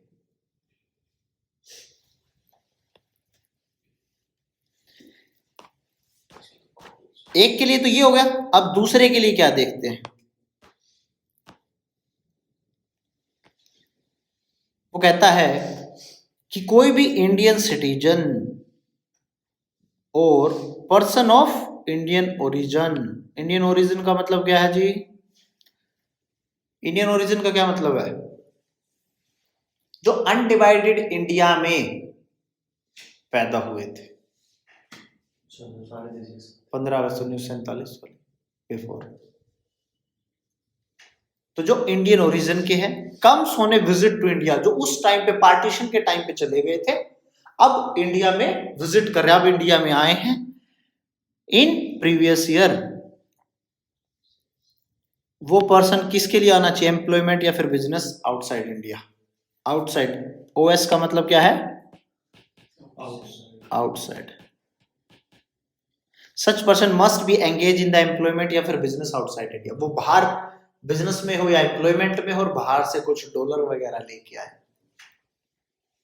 तो इंडियन सिटीजन या पर्सन ऑफ इंडियन ओरिजिन मतलब रेजिडेंट हो या ना हो, लेकिन इंडियन सिटीजनशिप उसके पास होनी चाहिए, या फिर वो इंडियन ओरिजिन का होना चाहिए, मतलब 15 अगस्त 1947 वाले अनडिवाइडेड भारत के टाइम का वो बंदा होना चाहिए, ठीक है। और वो इंडिया आना चाहिए ताकि वो बाहर से पैसा यहाँ कुछ लेके आए। तो उस केस में 3 केस हो गए। 3 केसेस में हम क्या देखेंगे, सिर्फ 182 डेज वाली कंडीशन। समझ नहीं आ रहा लग रहा है, 3 केसेस हैं, हम कौन सी कंडीशन देखेंगे, 182 डेज वाली, बाकी दूसरी वाली कंडीशन नहीं देखेंगे। अब फटाफट एक बार दोबारा समझते हैं इस चीज को ना, क्या था पूरा का पूरा, पूरी की पूरी राम कहानी क्या थी, फटाफट बताओ। अभी तक हमने इसमें क्या पढ़ा, हाँ फटाफट बताओ। रेजिडेंट वाले में 2 कंडीशन मैंने आपको समझाई। 2 कंडीशन कौन कौन सी थी, 182 डेज और मोर, 60 और 365 डेज और मोर। 60 करंट ईयर में, प्रीवियस ईयर, और प्रीसीडिंग प्रीवियस ईयर, पिछले सालों में। 182 डेज में प्रीवियस ईयर में।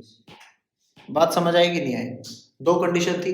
अगर मुझे चेक करना है किसी का रेजिडेंशियल स्टेटस तो मैं देखूंगा कि भाई इसने ये दो कंडीशन, कोई एक बीच में क्या था और कोई एक कंडीशन सेटिस्फाई कर दो, आप क्या कहलाओगे? रेजिडेंट। लेकिन यहाँ पे तीन बंदे ऐसे आए, तीन बंदे ऐसे आए जिसमें इन्होंने क्या कहा? तीन बंदे कौन कौन से आए?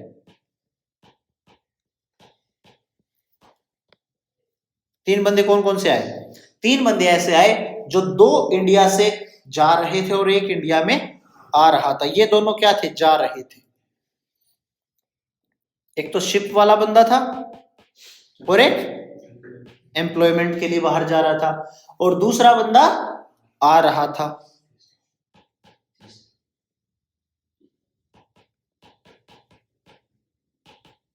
कम टू इंडिया।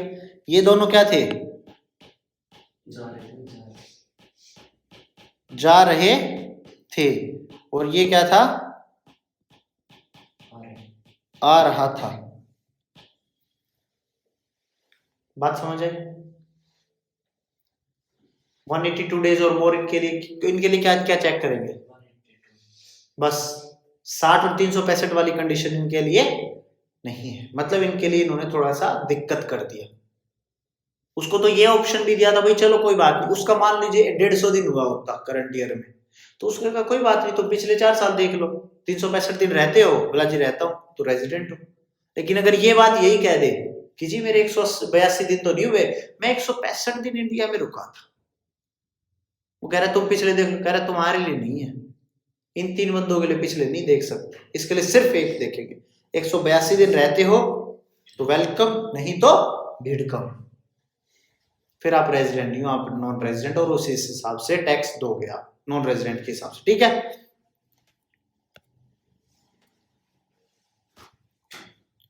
बात समझ आई? Yes sir.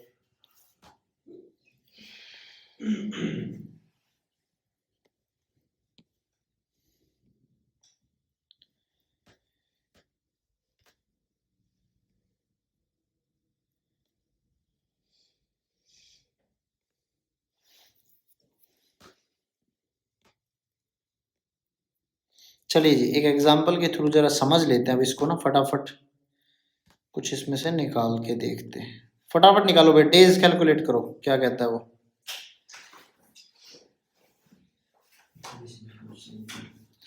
मिस्टर बी एक कैनेडियन सिटीजन, क्या है वो? Canadian citizen comes to India for the first time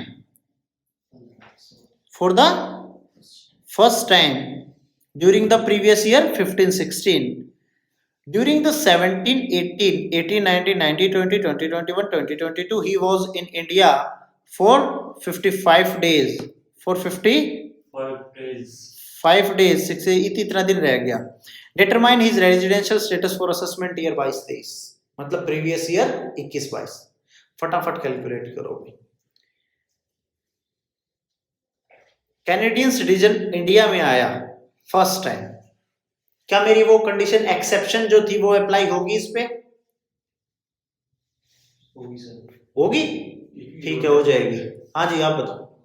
sir 365 दिन रेजिडेंट हो जाओगे सर, हो जाएगा सर। पर सर इसके पिछले साल तो 70 दिन थे। कैलकुलेट करो, कैलकुलेट करके बताओ मुझे फटाफट, क्या इस पे वो कंडीशन एक्सेप्शन वाली होगी या नहीं होगी? ना हो। क्यों नहीं हो? 10 दिन कम रह गए सर इसके पिछले 4 साल। क्या ये रीजन है? ये भी है सर, वो भी है, इसके इस साल भी, पिछले साल भी 180 गई है, और उससे पिछले 4 साल में भी 300। पहला शब्द ही आपको हमेशा दिखना चाहिए, पहला शब्द ही क्वेश्चन का आपको देखना चाहिए, क्या लिखा उसने, फटाफट बताओ। कैनेडियन सिटीजन, क्या मतलब है? कनाडा का एक नागरिक। तो क्या वो कैनेडियन सिटीजन के लिए था ये बात?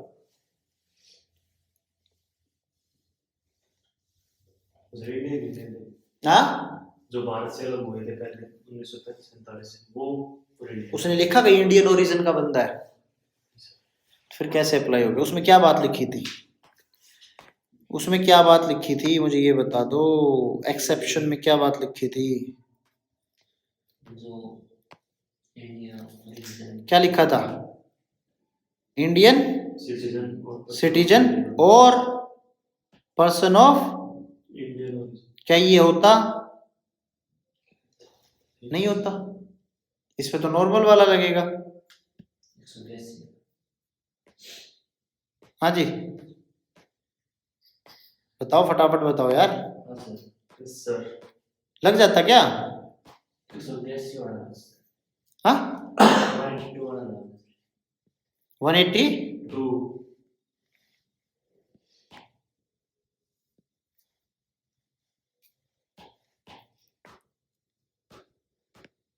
हाँ बोलो।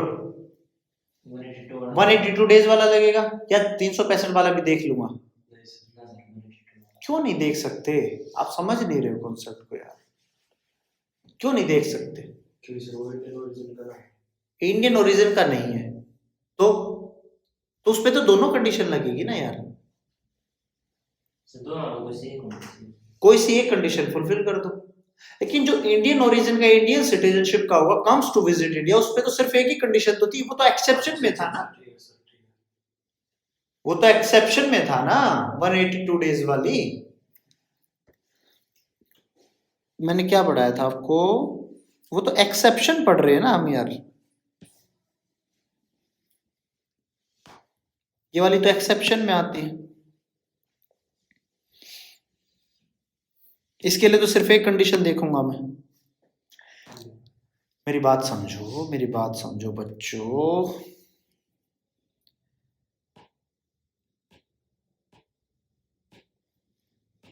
वन 182 डेज वाली, 60 और 365 वाली क्या थी? इसमें था और सब किसी के लिए कोई एक कंडीशन, कोई या तो ये कर दो या ये कर दो।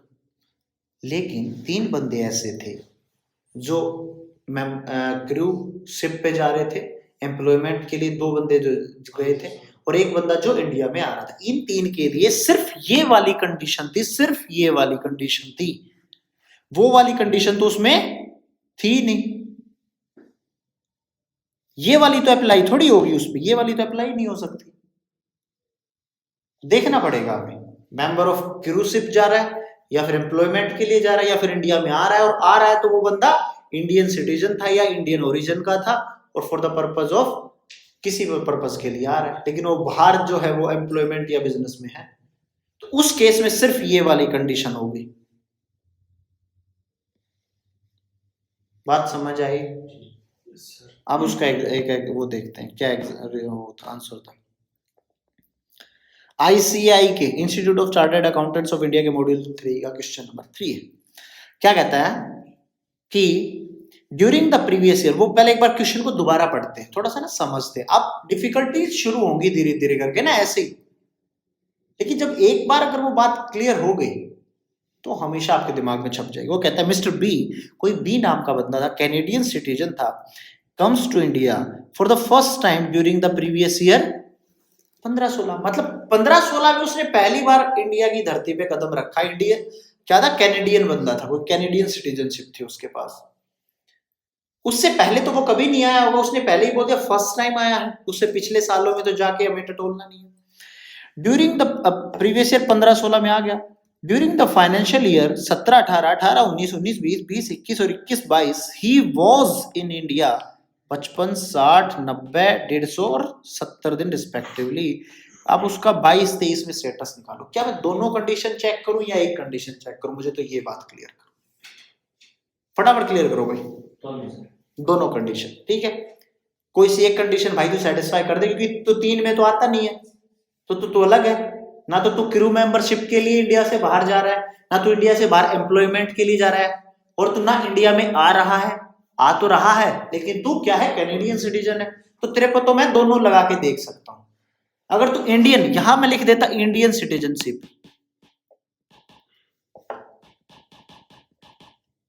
तो फिर मैं क्या हो जाता? क्वेश्चन ही बदल जाता। फिर मैं सिर्फ एक कंडीशन देखता, कौन सी? 182 डेज वाली। लेकिन इस पे मैं दोनों देखो। आप बताओ बात क्लियर हुई कि नहीं? Yes sir during the previous year 21-22 Mister B was in India for 70 days. हाँ जी, रहा था 70 days. During the last 4 year he was in India 355 days. हाँ जी, 55, 60, 90, 150, 55, 60, 90, 150 मिला के कितना हो गया? 365। 355 तो क्या वो करंट ईयर का मतलब 21-22 में वो 180 दिन था? नहीं था। तो मैं क्या करूंगा, 182 दिन, सॉरी 182 दिन था, नहीं था, तो मैं क्या करूं, मैं चल भाई कोई बात नहीं, तो 182 दिन नहीं था, तो दूसरे वाली कंडीशन चेक करते हैं। तो क्या 182 दिन से कम था? कह रहे जी था। मैंने कहा क्या 60 से ज्यादा था? 60 साल करंट ईयर में और 365 दिन पिछले 4 साल में। कंडीशन समझ आई थी पहले वाली? क्या कंडीशन थी? 82 days नहीं है तो और 3 नहीं है तो 60 days वाली। ये देखो ना यार, यहाँ फटाफट देखो, जल्दी जल्दी जल्दी। 182 डेज, एक तो या तो ये चेक कर लूं, अब वो 182 डेज तो नहीं था, कह रहा भैया मैं नहीं था 182 डेज, कह रहा कोई बात नहीं। दूसरा, अगर तुम इस साल में, जिस साल में इंडिया, अब 21-22 में जो मैं चेक कर रहा हूं, उस साल में 60 दिन हो और एंड उसके साथ साथ 365 दिन पिछले 4 साल में होने चाहिए, क्या वो था? अब देखो, अब आओ, अब आएगा तुम लोगों को मजा। अब क्या कहता भैया, करंट ईयर में जिसमें तुम 60 देख रहे थे, हाँ था भाई, कितना था? 70 था। कह रहा यार सही है, लेकिन वहां पे क्या लिखा था? एंड। पहली तो उसने तूने ठीक है, तो 182 दिन था, कोई बात नहीं, तू पहली वाली छोड़ दे, मैं तेरे पे दूसरी लगाता हूँ। दूसरे वाली लगाई, क्या भाई तू करंट ईयर में 60 दिन है? कह रहा जी था। वो खुश हो गया, हाँ जी मैं तो था। कह रहा लेकिन इसके साथ में एक और है, पिछले 4 साल में 365 दिन रहना चाहिए था, 355 था, 365 कहाँ हुआ पिछले 4 साल में मिला के? He does not have any of the basic condition. वो क्या हो गया? Non resident. एनआर, मतलब नॉन रेजिडेंट हो गया वो बंदा। बात समझ आई नहीं आई? हाँ जी, Yes sir. कोई दिक्कत, कोई परेशानी? No. अगले वाला देखते हैं, फटाफट देखो। मिस्टर डी, इंडियन सिटीजन, देखो खेला कर रहा है वो, बात समझ रहा जरा, तुम्हारे दिमाग से खेल रहा है वो। अब क्या करेंगे बताओ? Yes sir. अब इस पे से एक ही कंडीशन है। एक के लागू। कौन सी? 182. ठीक है, अब देखते हैं। लीव्स इंडिया, क्या ये 182 लगेगी? हाँ सर, छोड़ दो सर। सोचो सोचो सोचो। तो इस पे सर वो एक अप्लाई होगी, वो जो उसमें बताई ना आपने। मैंने कहा था 2 कंडीशन में जा रहे हैं, एक कंडीशन में आ रहा। इंडियन सिटीजन तो बता दिया उसने, तीसरे वाली ठीक है, लेकिन वो तो आ रहा था उस केस में, तो उसको तो भूल जाओ। इंडियन सिटीजन, इंडियन ओरिजिन वाली बात भूल जाओ, ये मेरे लिए बेकार हो गई। अब क्या कह रहा है? लीव्स इंडिया, जो जा रहा है, जा किसके लिए रहा है? 2 पर्पस थे, या तो एम्प्लॉयमेंट पर्पस के लिए जा रहा हो, या फिर as a member of cruise ship जा रहा हो। On 22/9/2021 for the first time to work as a officer of the company in France. Determine is employment के लिए जा रहा है भैया। एम्प्लॉयमेंट मतलब काम, रोजगार के लिए। एम्प्लॉयमेंट का मतलब काम के लिए, रोजगार के लिए जा रहा है। उसने भारत कब छोड़ा? 21 को। कहाँ ध्यान है तुम लोगों का? क्या कर रहे हो भैया आज? कहाँ ध्यान है? कब छोड़ा भारत? देखो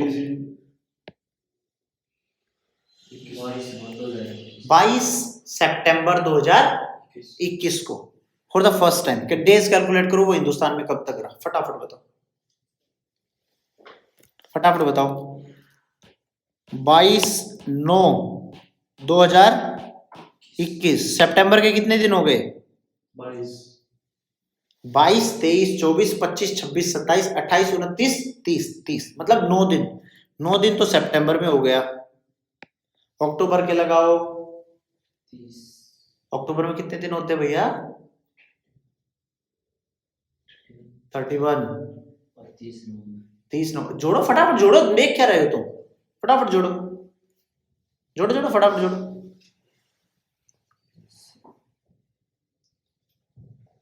बस 30 नवंबर, 31 दिसंबर, 31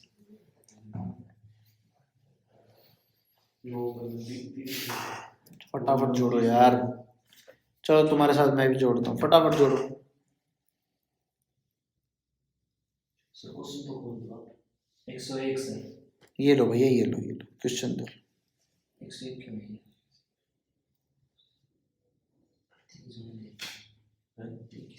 किस बार देंगे? 22 नवंबर की जाना है. कुछ मंडे के दिन नहीं तो कुछ ह्यूमन की दिशा तो नहीं इससे पहले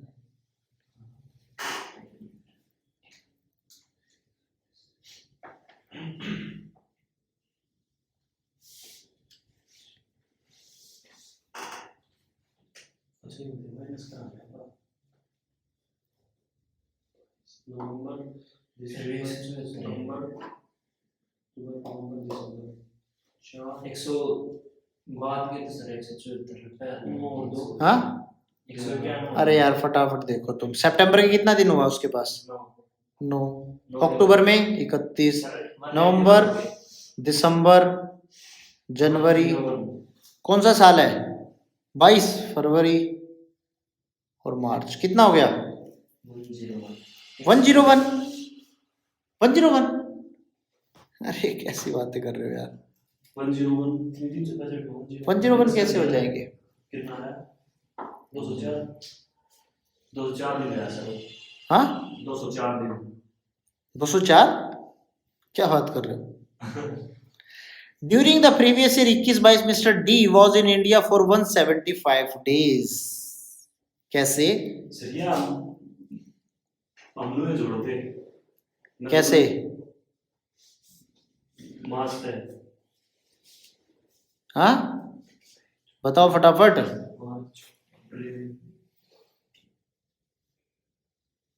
अरे यार तुम एक बात तो, मैंने तुम्हें उलझाया और तुम लोग उलझ गए। मैंने तुम्हें उलझाया और तुम लोग उलझ गए। कैसे उलझा मुझे फटाफट बताओ, जल्दी बताओ कैसे उलझाया। 22/9/2021 में सर वो चला गया। अब जब मैंने ये गलती तुम लोगों से करवाई, अब तुम लोग ना हमेशा इस चीज को ध्यान रखोगे। मैंने क्या किया, बड़ा ही स्मार्टली एक मूव किया। क्या किया? एक बात बताओ, ये पूरा साल है, वो कब गया था? 22/9/2021 को।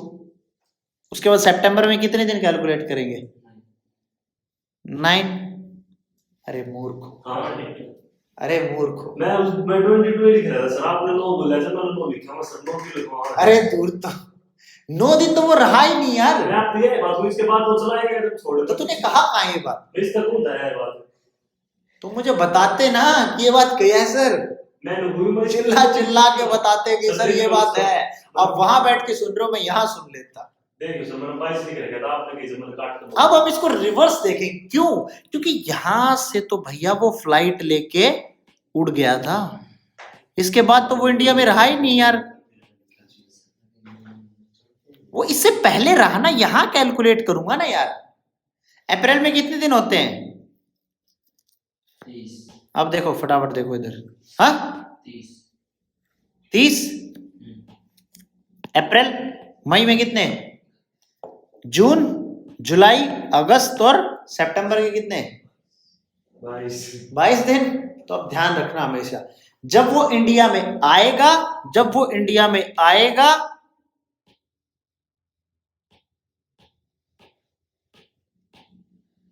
तो उसके बाद के कैलकुलेट करेंगे, और जब वो इंडिया से जाएगा तो उससे पहले के दिन कैलकुलेट। भाई रहता कब था? वो कह रहा वो आया ही इंडिया में, वो लीव्स इंडिया, वो छोड़ के चला गया इंडिया को, तो यार उसके बाद थोड़ी रहा होगा, वो तो उससे पहले रहा होगा ना इंडिया में। ये कई बार ना ऐसे ही ट्रिकी वो आते हैं सवाल, लीव्स इंडिया, आप बाद का कैलकुलेट कर लोगे जल्दबाजी में, आप देखोगे पूरा का पूरा क्वेश्चन आपका गलत हो जाएगा यहाँ पे। तो हमेशा ध्यान रखें वो छोड़ के कब गया है। हालांकि ये ऐसी गलती करवा दी, अब लोग आपके दिमाग में छप जाएगा कि लीव्स इंडिया था कि रीच्ड इंडिया था, आया था इंडिया, कम्स टू इंडिया। बात समझी कि नहीं समझे? तो हमेशा ध्यान रखो वो रहता कब था, पहले रहता था कि बाद में रहता था। चलिए जी,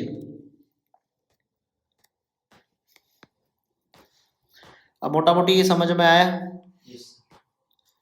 हमने इसके 2 एग्जाम्पल कर लिए, एक एग्जाम्पल और कर लें ऐसा ही, कुछ तड़कता भड़कता दिमाग में खुल जाए तुम लोगों का। चक्कर इसको छुपाऊं कैसे, मैं हाइड नहीं कर सकता ना अभी के लिए। अभी रुको 1 सेकेंड, हाँ ऐसे ठीक रहेगा। पोज करके मत देखना तुम लोग, पोज करके देख लो। हाँ चलो जी, ये ठीक है। और was born in Dhaka, R was born in Dhaka. Dhaka कहाँ पे है? बांग्लादेश। बांग्लादेश में। Has been staying in Canada since 1974। भाई हमारा कोई रिलेशन नहीं, ढाका का बंदा था बांग्लादेश का, और कहाँ रहता था?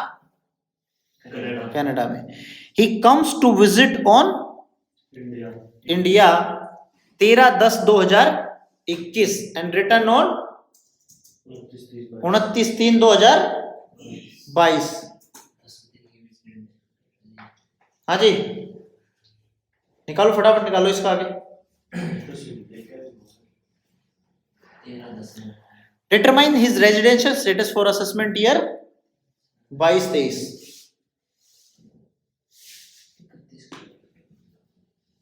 फटाफट करो, आज की क्लास फिर रैप अप करते हैं।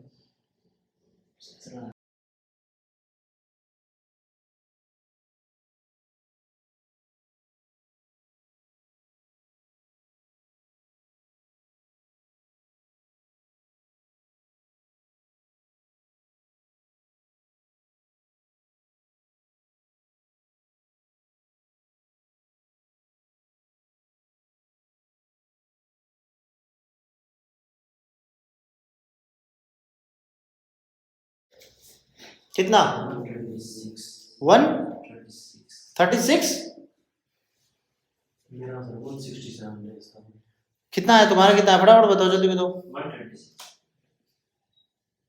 दिसंबर को क्या नाम है? चलिए देखते हैं, क्वेश्चन को दोबारा पढ़ते हैं और समझते हैं। R was born in Dhaka 1945 में। क्या 1945? फटाफट ध्यान दो, मैंने तुम्हें समझाया था। सर ये बांग्लादेश का इंडिया में था। ढाका मतलब बांग्लादेश। ऐसे ही तो वो आपको कंफ्यूज करने की कोशिश कर रहा है हर क्वेश्चन में।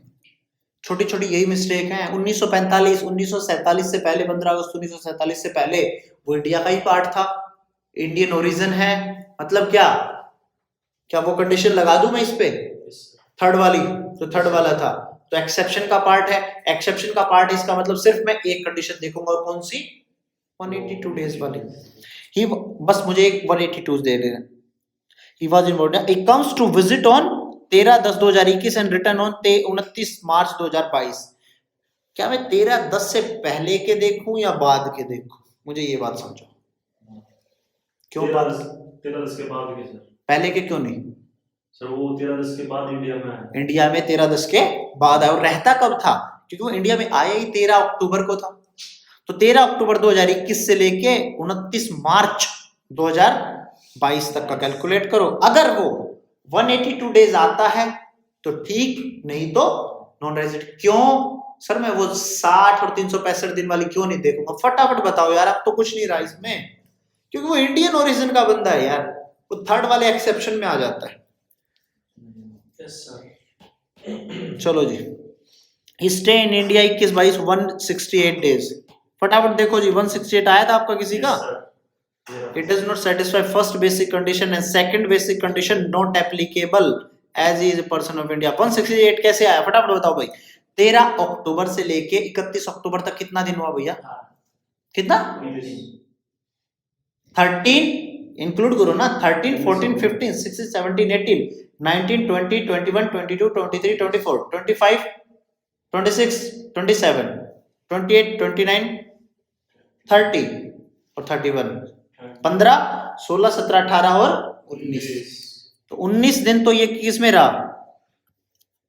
मार्च, नो अक्टूबर। अक्टूबर 19 प्लस अक्टूबर का नवंबर प्लस दिसंबर प्लस जनवरी प्लस फरवरी प्लस मार्च के 29। कितना? 31 लिख दूं क्या?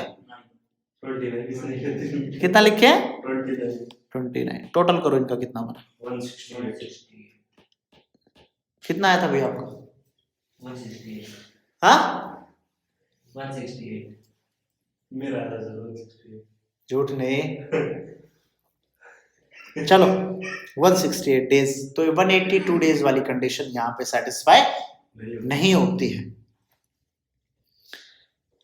एक लास्ट क्वेश्चन कर लेते, 4 नंबर, 3 पे नहीं छोड़ते ना, 3 4 करते हैं।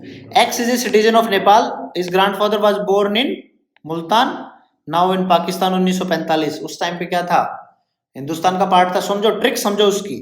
सिटीजन कहाँ का है, नेपाल का है, कोई बात नहीं, तो क्या हो गया, सिटीजनशिप नेपाल की, लेकिन उसमें कंडीशन थी और Indian origin, Indian origin. Now in Pakistan 1945 में जो था, he comes to India for the first time since 1986 से इतना for a visit 294 में find residential status for assessment here, X stay during the previous year 181 days, thus he does not satisfy the first basic condition, he is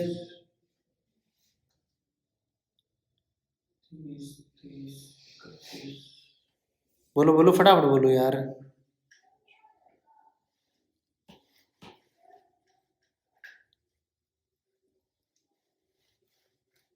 क्या कहता है वो, कहता है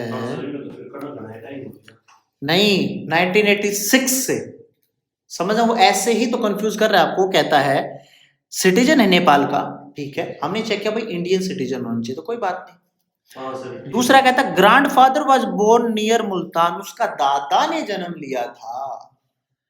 now Indian origin का मतलब है खुद मेरे फादर और मेरे ग्रैंडफादर, 3 पीढ़ी तक मैं देखता हूं।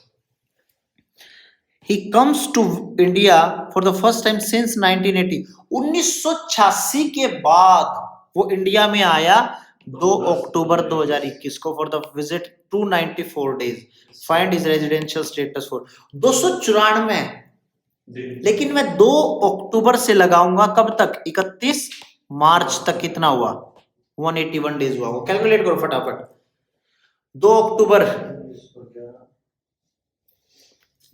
अक्टूबर, नवंबर, दिसंबर, जनवरी, फरवरी और मार्च, कितना हुआ ये कैलकुलेट करके बता दो बस मुझे, हैं ये कितना हुआ फटाफट बताओ, मुझे ही कैलकुलेट करना पड़ेगा क्या,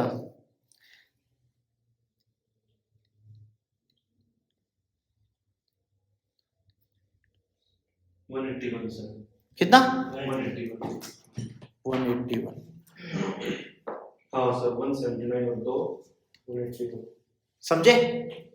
वहां पे लिखा था, वहां पे लिखा था, क्या लिखा था, या तो वो इंडियन सिटीजन होना चाहिए, उसने कहा भाई नेपालियन सिटीजन है कोई बात नहीं, या फिर इंडियन ओरिजिन का होना चाहिए। इंडियन ओरिजिन में क्या था, उसके दादा ने जन्म लिया था मुल्तान में, जो पाकिस्तान में 1945 में, ठीक है, तो इंडियन ओरिजिन का होगा। होप सो अभी तक आपको समझ आया होगा, मजा आया पढ़ने में, बेसिक कंडीशन। अगली क्लास में इसको रिवाइज करेंगे, इसको एक डायग्राम के थ्रू मैं आपको समझाऊंगा कि हम कहाँ चल रहे हैं। इस क्लास में अगर फिर भी कुछ भी अगर क्लियर नहीं हुआ तो अगली क्लास में मैं इसको दोबारा, थोड़ा सा पेचीदा है, थोड़ा सा क्वेश्चन भी इसमें ट्रिकी आते हैं, थोड़ा ऐसे उलझाने वाले आते हैं। जितना समझ में आया वेल एंड गुड, एक बार आज के बाद रिवाइज जरूर करना, आज ही रिवाइज करना, ताकि आपको ये पूरी तरह ये कॉन्सेप्ट क्लियर हो जाए। अगर फिर भी 1-2% रहता है, नेक्स्ट क्लास में रिवाइजन के टाइम पे या फिर जब हम नेक्स्ट क्वेश्चंस करेंगे तो इसको आपको एकदम अच्छे से समझा देंगे। आपको अच्छी तरह समझ आ रहा होगा, प्रैक्टिकल क्वेश्चंस हम साथ साथ करके चल रहे हैं। जब भी इनकी प्रैक्टिकल एप्लीकेबिलिटी आएगी, मतलब आईटीआर वगैरह में, तो हम आईटीआर के टाइम पे इसको देखेंगे, ठीक है। तो आज के लिए इतना ही, thank you very much, take care, Jai Hind.